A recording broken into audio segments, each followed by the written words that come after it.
नमस्कार फ्रेंड्स, स्वागत है आपका जिया देवी जस्ट चैनल में, जिसमें आपको मिलेंगे सीटेट के बाल विकास और सामाजिक विज्ञान के पेपर सेकंड की तैयारी, महत्वपूर्ण श्रृंखला। और माँ भगवती की कृपा आप सभी पर बनी रहे और आप सभी अच्छे नंबरों से पास हो। अग्रिम शुभकामनाओं के साथ जय माता दी। शुरू करते हैं आज का सेशन। और आप लोगों के लिए बहुत ही अच्छी खुशखबरी है, क्योंकि एडमिट कार्ड आपके कल आ चुके हैं, तो आप बहुत अच्छी तैयारी कीजिए। चलिए आज का सेशन स्टार्ट करते हैं। कुछ महत्वपूर्ण प्रश्न, अति महत्वपूर्ण प्रश्न आज देखेंगे हम, जो आपके परीक्षा में आने वाले हैं। जय माता दी। तो पहला नंबर का क्वेश्चन दिया है, लिंग जेंडर पक्षपात खालिस्तान की ओर संकेत करता है। तो इसका जो है ऑप्शन दिया हुआ है, सांस्कृतिक अभिवृत्तियों के कारण अपेक्षाओं पर आधारित लड़कों और लड़कियों से भिन्न व्यवहार करना। बी नंबर ऑप्शन, आनुवांशिक भिन्नताएं जो लड़कों और लड़कियों में मौजूद है।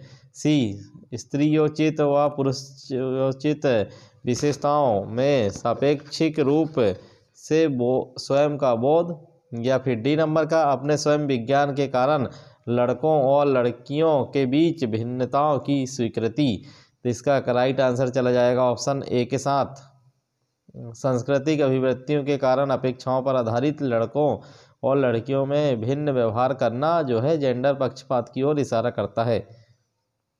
अगला क्वेश्चन देखेंगे, एक उच्च प्राथमिक विद्यालय के शिक्षक के रूप में आपके पास कक्षा में कुछ ऐसे बच्चे हैं जो प्रथम पीढ़ी के रूप में विद्यालय आ रहे हैं।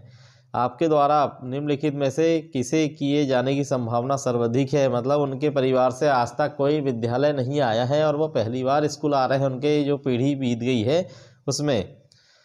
तो ए, माता पिता को बुलाएंगे और उनसे अपने बच्चों का ट्यूशन लगवाने को नम्रतापूर्वक कहेंगे। या फिर बी, कक्षा गतिविधि के समय और गृह कार्य के लिए उन्हें बुनियादी सहयोग और अन्य सहायता उपलब्ध करवाएंगे। या फिर उन्हें याद करने के लिए उत्तर और 5 बार अपनी उत्तर पुस्तिका में लिखने के लिए गृह कार्य देंगे।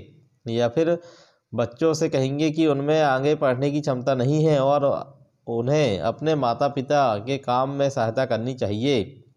तो इसका जो है पॉजिटिव आंसर जो है ये आ जाएगा बी, कक्षा गतिविधि के समय और गृह कार्य के लिए उन्हें बुनियादी सहयोग देंगे और अन्य सहायता उपलब्ध कराएंगे।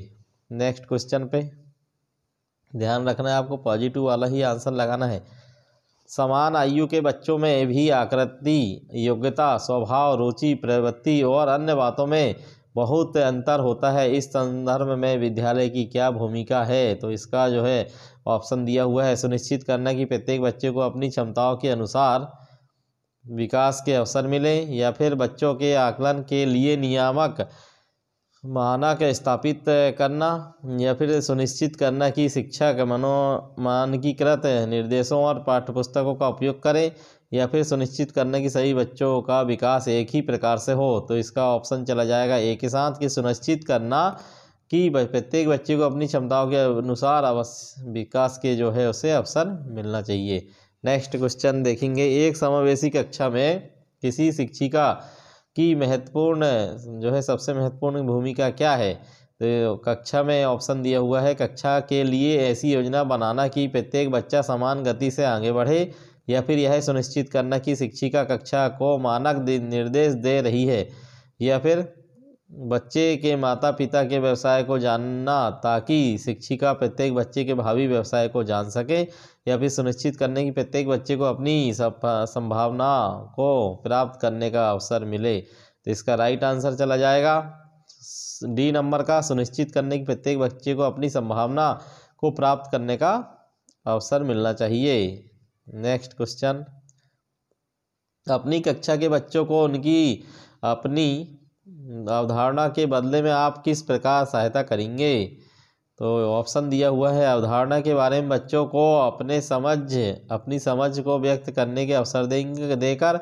या फिर बच्चों को सूचनाएं दिखाकर उन्हें याद कराने को कहेंगे। या फिर यदि बच्चों की अवधारणाएं गलत हो तो उन्हें डांट देकर या फिर तथ्यात्मक जानकारी देकर। तो इसका जो है करेक्ट आंसर हो जाएगा ए ऑप्शन का, अवधारणा के बारे में बच्चों को अपनी समझ को व्यक्त करने का अवसर देना चाहिए जी, ना कि उनको सूचना को याद करना नहीं है, न ही उनको दंड देना है। नेक्स्ट क्वेश्चन पे देखते हैं, जब बच्चा एक विशेष संख्या में पुस्तक पढ़ते हैं तो उन्हें एक प्रमाण पत्र दिया जाता है। यह रणनीति शायद अधिक समय तक काम न करे, क्योंकि पुस्तकों का पढ़ना बच्चों को उनकी गृह कार्य को पूरा करने में बाधा डालेगा, या फिर यह संभवतः बच्चों को केवल प्रमाण पत्र प्राप्त करने के लिए पुस्तकों को पढ़ने की तरफ ले जाता है।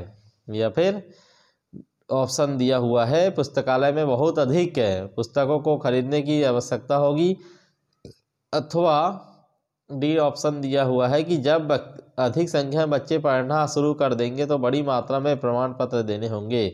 नहीं, इसका जो है राइट आंसर वो हो जाएगा बी के साथ, बिल्कुल सही हो जाएगा, क्योंकि यह संभवतः है बच्चों को केवल प्रमाण पत्र प्राप्त करने के लिए पुस्तकों को पढ़ने की तरफ ले जा सकता है। अगला क्वेश्चन देखते हैं, किसी कक्षा में शिक्षक की भूमिका है। ऑप्शन ए दिया हुआ है, सीधे तरीके से पहुंचाना और शिक्षार्थियों को सही उत्तर के लिए तैयार करना, समय सारणी का कठोरता से पालन करना और पाठ्यक्रम से बंधे रहना, सीखने की विश्वसनीय स्थितियों जुटाना और शिक्षार्थियों को स्वतंत्र चिंतन की सुविधा देना, या फिर अपने ज्ञान से शिक्षार्थियों के परिपूर्ण करना और उन्हें परीक्षा के लिए तैयार करना। तो परीक्षा के लिए तैयार नहीं करना है, उन्हें क्या करना है, सीखने की विश्वसनीय, सी ऑप्शन बिल्कुल राइट हो जाएगा जी इसका, कि सीखने की विश्वसनीय स्थितियाँ जुटाना और शिक्षार्थियों को स्वतंत्र चिंतन की सुविधा, उन्हें सोचने का पूरा स्वतंत्रता देना है। नेक्स्ट क्वेश्चन है, निम्नलिखित में से कौन सा कथन बच्चों की त्रुटियों से संबंध में सबसे उपयुक्त है। तो इसका जो है राइट आंसर क्या होगा देखते हैं। ऑप्शन ए दिया हुआ, बच्चे की गलतियां एक खिड़की के समान होती है, यह जानने के लिए भी कि वे किस प्रकार सोचते हैं। गलतियों से बचने के लिए बच्चों को शिक्षक का अनुकरण करना चाहिए। या फिर बी सी नंबर ऑप्शन दिया हुआ है, बच्चों की गलतियों को गंभीरता से लिया जाना चाहिए और उन्हें कठोर दंड देना चाहिए ताकि वे गलतियों को ना दोहराएं। या फिर डी ऑप्शन होगा सही, बच्चे गलतियां करते हैं क्योंकि उनमें विचार करने की क्षमता नहीं होती। नहीं, विचार तो बहुत आते हैं बच्चों के मन में। ऑप्शन नंबर ए करेक्ट हो जाएगा कि बच्चों की गलतियां एक खिड़की के समान होती है, यह जानने के लिए कि वे किस प्रकार सोचते हैं। चलिए नेक्स्ट क्वेश्चन पे चलते हैं। आकलन शिक्षण अधिगम की प्रक्रिया का भिन्न अभिन्न अंग है, क्योंकि बच्चों को अंक दिए जाने चाहिए ताकि ये समझ सके कि अपने सहपाठियों की तुलना में कहाँ पर है। तो तुलना तो बिल्कुल करनी नहीं है, तो ये तो राइट नहीं होगा। नेक्स्ट ऑप्शन देखते हैं, आकलन से अध्यापक बच्चों के अधिगम को समझता है और उसके अपने शिक्षण की परिपुष्टि भी होती है। या फिर सी नंबर का, आकलन ही एकमात्र तरीका है जो आश्वस्त करता है कि शिक्षकों ने पढ़ाया है और बच्चों ने सीखा। तो ये आकलन अकेले से नहीं, और भी तरीके हैं उसके, तो ये भी रॉन्ग हो जाएगा। और डी नंबर बोलता है कि आज के समय में केवल अंक ही शिक्षा का महत्वपूर्ण अंग है। नहीं, बिल्कुल नहीं जी, ऑप्शन चला जाएगा बी के साथ। बी, आकलन से अध्यापक बच्चों के अधिगम को समझता है और उनमें उनके अपने शिक्षण की पुष्टि करता है। नेक्स्ट क्वेश्चन देखते हैं। अभी तक आपने लाइक नहीं किया है तो कृपया लाइक कर दीजिए और अपने दोस्तों तक शेयर कर दीजिए ताकि वो भी आपके साथ सहपाठी बन सके आपके मतलब, और शिक्षक के लिए उनका भी चयन आसानी से हो जाए। तो नेक्स्ट क्वेश्चन 10 नंबर का, इसलिए पहले एक लाइक ठोक दीजिए। पाठ्य चर्चा ऐसी हो जो पाठ्य पुस्तक के ज्ञान को पुनः प्रस्तुत करने के स्थान पर बच्चों को अपनी आवाज़ें पाने, कार्य करने के लिए अपनी जिज्ञासा का पोषण करने, प्रश्न ढूंढने और जांच पड़ताल करने तथा अपने अनुभवों को बांटने तथा विद्यालय के ज्ञान के साथ जोड़ने में सक्षम बनाए। राष्ट्रीय पाठ्य चर्चा की रूपरेखा 2005 पृष्ठ क्रमांक 13। इस पृष्ठभूमि एक शिक्षक की प्राथमिक भूमि क्या होनी चाहिए। ऑप्शन दिया हुआ है, यह सुनिश्चित करना कि शिक्षिका अच्छे प्रश्न पूछे और शिक्षार्थी अपना उत्तर पुस्तिका में उत्तर लिखे, या फिर बच्चों को उनकी अपनी समझ और अपने ज्ञान को साझा करने के पर्याप्त अवसर देना, या सी नंबर ऑप्शन दिया हुआ है बच्चों के अनुभवों को पर निरस्त कर पाठ्य पुस्तकों पर ध्यान केंद्रित करना, अथवा पाठ्य पुस्तकों के अध्यायों को क्रमवार पूरा करना। तो ऑप्शन नंबर चला जाएगा बी नंबर करेक्ट आंसर हो जाएगा इसका। बच्चों को उनकी अपनी समझ और अपने ज्ञान को साझा करने के जो है पर्याप्त इन्हें अवसर मिलने चाहिए। नेक्स्ट, बच्चों को अपने अध्ययन में प्रयास करने हेतु प्रोत्साहित करने के लिए शिक्षकों को खालिस्तान की आवश्यकता होती है। क्या होती है? क्या वह बच्चे को डांटने, यहाँ आएगा डांटने के लिए, या फिर बच्चों को नियंत्रण में रखने, या फिर अन्य बच्चों के साथ तुलना करने, या फिर बच्चों को प्रेरित करने। तो इसका जो है ऑप्शन नंबर डी करेक्ट हो जाएगा कि बच्चों को प्रेरित करने की आवश्यकता होगी। बच्चों को अपने अध्ययन में प्रयास करने हेतु प्रोत्साहित करने के लिए जो है शिक्षक को क्या करना पड़ेगा? प्रेरित। नेक्स्ट क्वेश्चन पे चलेंगे। भावनाओं, अधिगम और अभिप्रेरणा से संदर्भ में, भावनाओं, अधिगम और अभिप्रेरणा के संदर्भ में निम्नलिखित में से किस स्थान से आप सहमत हैं? कुछ नया सीखना, ए नंबर का ऑप्शन यहाँ भी लिखा गया है, तो यहाँ भी इसको कट कर देंगे।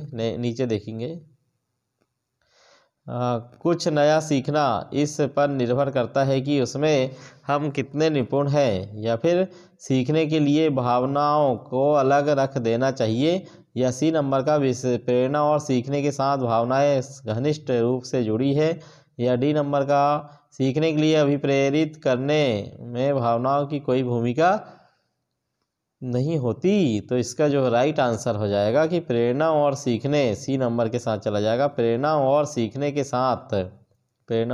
साथ भावनाएं घनिष्ठ रूप से जुड़ी होती है जी। तो सी नंबर का एकदम राइट आंसर हो जाएगा। नेक्स्ट क्वेश्चन देखेंगे।